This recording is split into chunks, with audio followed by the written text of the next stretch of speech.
Trump is not Christian. Trump is not even post-Christian. Trump is a reaction to post-Christian hypocrisy. Post-Christianity takes some of the values and virtues of Christianity and detaches them from their origins and detaches them from one another so that you get compassion and you get equality and you get freedom, kind of as these free-floating ideals, not grounded in the gospel story.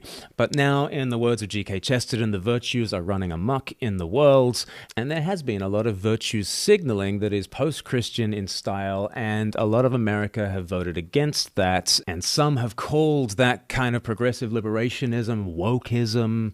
And then what is Trump? Trump is a reaction to the wokeism. He is anti-woke, right? But to be anti-woke does not restore you to the original Christian vision.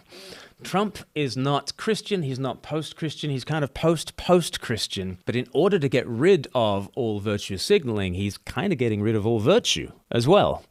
And what we are returning to in his post-Christianity is kind of a pre-Christianity, in which all you've got is nature red in tooth and claw. All you've got are deals. Deals moment by moment. Cutthroat negotiations and renegotiations, and it doesn't matter how you got your cards.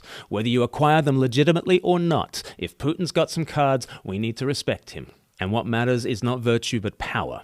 Now, if you're American, I'm not telling you how to vote, but I am saying have your eyes wide open to who Trump is. Now, you might think that he is better than the alternatives, or you might think that he will get done more good than bad. But please have your eyes open to who he is. He is a post-Christian who really is kind of pre-Christian in the way that he operates in this world. And that brings me to the second point that I want to make. If you're not a Christian, what's wrong with Trump's mode of operation? If there is nothing above the natural, if there is nothing above the survival of the fittest, then what Trump is doing is the only kind of ethical game in town. He is honoring our creator. If our creator is just natural selection, then honoring the strong and eliminating the weak must be the moral position, mustn't it? Unless what is it above nature that tells you that what Trump is doing is grubby or suboptimal or,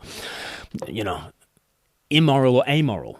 Like, what is it that says that we ought to live in a world of covenant and treaty and promise and truth and justice and compassion for victims? Like, what is it that tells us that that is the way that the world ought to operate?